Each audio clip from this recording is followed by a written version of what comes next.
प्रिय भक्तों, माता पार्वती और महादेव के ज्येष्ठ पुत्र कुमार कार्तिकेय द्वारा जब तारकासुर का वध कर दिया जाता है, तब शेष बचे असुर अपने अस्तित्व की रक्षा हेतु दैत्य गुरु शुक्राचार्य के पास जाते हैं और उनसे पुनः असुर साम्राज्य को जीवित करने के लिए कहते हैं, ताकि वो सभी असुर मिलकर तारकासुर के वध का प्रतिशोध ले सके। दैत्य गुरु शुक्राचार्य स्वयं भी तारकासुर के वध से दुखी व क्रोधित थे, जिस कारण उन्होंने अपने दुख और क्रोध के समन्वय से मोहासुर नामक असुर की उत्पत्ति की। इस कथा का वर्णन हमें मुग्दल पुराण में मिलता है, जहां हमें इस विषय में उल्लेख मिलता है कि बाल गणेश मोहासुर के अत्याचार का अंत करने हेतु महोदर रूप धारण करते हैं।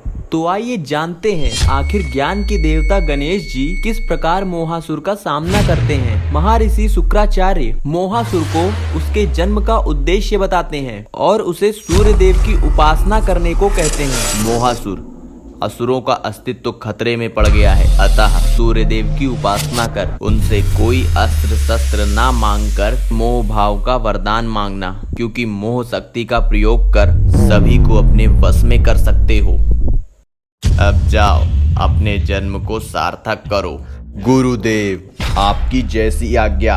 मोहासुर दैत्य गुरु शुक्राचार्य की आज्ञा लेकर सूर्य देव की उपासना आरंभ कर देते हैं।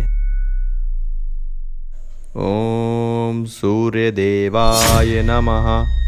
ओम सूर्य देवाय नमः। ओम सूर्य देवाय नमः।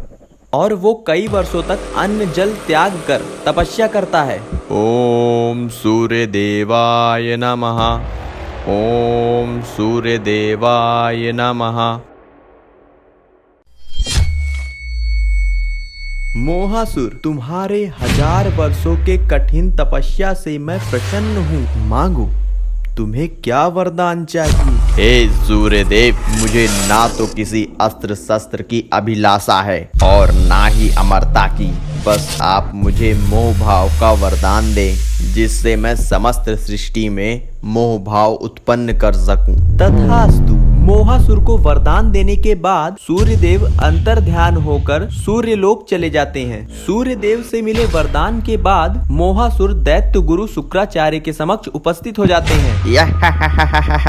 गुरुदेव, मैंने आपके कहे अनुसार सूर्य देव से मोह भाव का वरदान प्राप्त कर लिया। अब मुझे आदेश दीजिए। मोहासुर, तुम अपनी शक्तियों का प्रयोग ब्राह्मण, ऋषि मुनि और सामान्य मनुष्यों पर करो, जिससे कि वो सभी देवताओं की पूजा पाठ करना छोड़ दें। परिणाम स्वरूप देवता स्वतः ही कमजोर हो जाएंगे और जिसके उपरांत तुम बड़ी ही सरलता से उन पर विजय प्राप्त कर लोगे। जैसी आज्ञा गुरुदेव।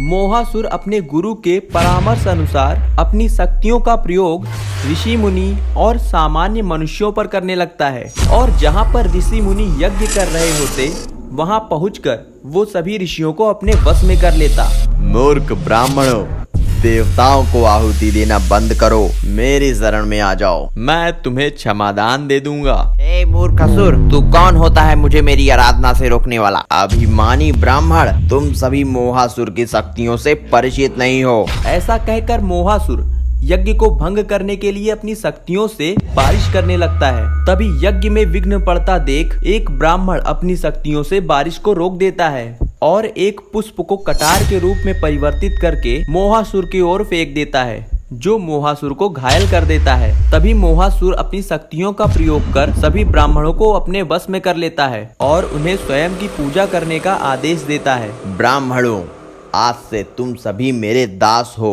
तुम केवल मेरी ही पूजा करोगे, ये मेरी आज्ञा है। आप ही मेरे आराध्य हैं, आप ही सर्वशक्तिमान हैं। देवों की शक्ति आपके समक्ष मिथ्या है। अति उत्तम, मैं ही सर्वशक्तिमान हूँ, इसलिए तुम सभी मेरी नाम की माला का जाप करो। जैसी आपकी आज्ञा प्रभु। इस प्रकार मोहासुर समस्त पृथ्वी पर अपना प्रभुत्व स्थापित कर लेता है, जिस कारण पृथ्वी पर धीरे धीरे धर्म और कर्म नष्ट होने लगते हैं। देवताओं के स्थान पर मोहासुर की पूजा की जाने लगी। मोहासुर असीमित शक्तियों का स्वामी हो गया। उसके समक्ष देवताओं की शक्ति क्षीण होने लगी, जिसके बाद अवसर का लाभ उठाकर मोहासुर अपने सेनापति दुर्बुद्धि और ज्ञानरी के साथ स्वर्गलोक पर आक्रमण कर देता है और स्वर्गलोक पहुंचकर इंद्रदेव को युद्ध की चुनौती देता है। कायर इंद्र, कहाँ छिपा बैठा है? अगर तू अपनी प्राण की रक्षा चाहता है तो समस्त देवता के साथ मेरे शरण में आ जा। मोहासुर की ललकार सुनकर इंद्रदेव और सभी देवता उपस्थित हो जाते हैं और वह देखते हैं मोहासुर उन्हें युद्ध की चुनौती दे रहा है। यह देखकर देवराज इंद्र अत्यंत क्रोधित होते हैं और कहते हैं, मोहासुर, तेरा इतना साहस, तू स्वर्गलोक तक आ गया। पर आज तेरा और तेरी ये असुरीय सेना का अंत देवताओं के हाथ निश्चित है। इंद्र, स्वर्गलोक पर विजय मेरा अंतिम लक्ष्य है, इसलिए समय व्यर्थ न करो, युद्ध करो। जिसके बाद इंद्रदेव सभी देवताओं को आक्रमण करने का आदेश देते हैं, परंतु मोहासुर अपनी शक्तियों से इंद्र सहित सभी देवताओं को अपना दास बना लेता है और इस प्रकार मोहासुर स्वर्गलोक पर अपना अधिकार प्राप्त कर लेता है। जिसके बाद दैत्य गुरु शुक्राचार्य ने मोहासुर को दैत्यराज घोषित कर दिया। मोहासुर ने अपने मोह बल से तीनों लोकों में अपना राजस्व स्थापित कर लिया, जिस कारण समस्त देवी देवता और ऋषि मुनि सब मोहासुर के भय से छुप गए। धर्म, यज्ञ, तप आदि ये सब नष्ट हो रहे थे और ऋषि मुनि सहित सब देवता सूर्य देव के पास गए तथा इस भयानक विपत्ति से निकलने का उपाय पूछा। हे सूर्यदेव, आपके भक्त मोहासुर ने तीनों लोकों में अपना आधिपत्य जमा लिया है। परिणाम स्वरूप इस सृष्टि से धर्म कर्म सब कुछ नष्ट हो रहा है। अब आप ही कुछ उपाय बताइए कि किस तरह इस संकट से बचा जाए। आप सभी चिंता मत हो, क्योंकि मोहासुर का अंत निकट है। यह कार्य बाल गणेश के हाथों संपन्न होगा, इसलिए आप सभी बाल गणेश के एकाश्री मंत्र का जाप करें, वही आपकी रक्षा करेंगे। सूर्य देव के परामर्श से सभी देवी देवता एकाश्री मंत्र का जाप करने लगे ताकि बाल गणेश उनकी पुकार सुन ले। ओम गण गणपते नमः, ओम गण गणपते नमः, ओम गण गणपते नमः। देवी देवता ऋषि मुनि इन सभी की पीड़ा और तपस्या को देखकर बाल गणेश जी उन्हें दर्शन देते हैं। आप सभी तनिक भी चिंतित ना हो, मैं आपकी सहायता के लिए ही यहाँ उपस्थित हूँ। हे बाल गणेश, हमारी रक्षा करें। मोहासुर सब जगह अपना अधिकार कर लिया है। देवगण, आप धैर्य रखें। मोहासुर के पापों का घड़ा भर चुका है, अब उसका अंत समय निकट है। बाल गणेश सभी को सांत्वना देते हैं और तत्काल ही सभी देवताओं के साथ युद्ध भूमि में पहुंच जाते हैं और मोहासुर को युद्ध की चुनौती देते हैं। परंतु मोहासुर अपने पुत्र दुर्बुद्धि और ज्ञानरी को युद्ध के लिए भेजता है।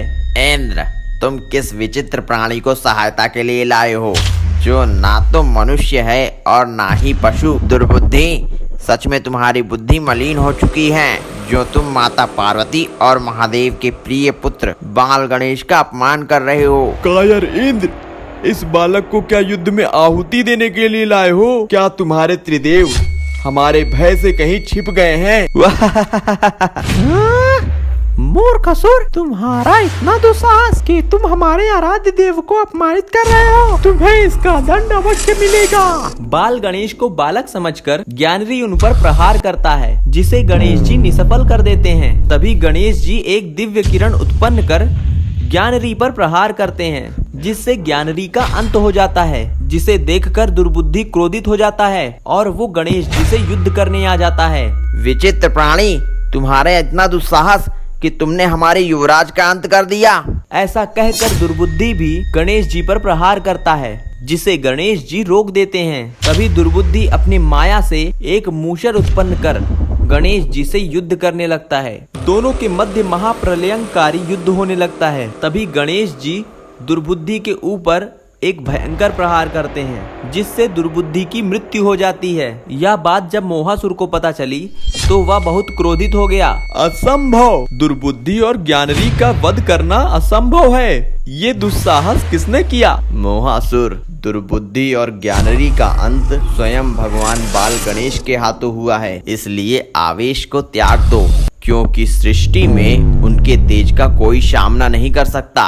उसी समय उनकी सभा में नारद जी आ जाते हैं। नारायण नारायण, मोहासुर दैत्य गुरु शुक्राचार्य उचित कह रहे हैं, क्योंकि बाल गणेश के सामने तुम्हारे मोह भाव का पाश सफल नहीं होगा। अगर तुम युद्ध भूमि में गए तो तुम्हारा अंत निश्चित है। इसलिए तुम बाल गणेश की शरण में चले जाओ, वही तुम्हारा कल्याण करेंगे। मोहासुर, देवर्षि नारद बिल्कुल उचित कह रहे हैं, वही तुम्हारा कल्याण करेंगे। नारद मुनि का परामर्श सुनकर मोहासुर का अहंकार नष्ट हो जाता है और वह नारद मुनि से कहता है, देवर्षि, बाल गणेश की शरण में जाने के लिए मैं भी इच्छुक हूँ, परंतु मैं बाल गणेश के ऐसे दिव्य रूप का दर्शन करना चाहता हूँ जिसे देखने का सौभाग्य आज तक किसी को ना मिला हो। गणेश जी हमारे प्रथम देवता है। अगर तुम्हारी इच्छा सच्ची और प्रबल है तो वह तुम्हें अवश्य दर्शन देंगे। जिसके बाद वह बाल गणेश की शरण में चला जाता है। बाल गणेश मोहासुर की इच्छा का मान रखते हुए उसे महोदर रूप में दर्शन देते हैं। महोदर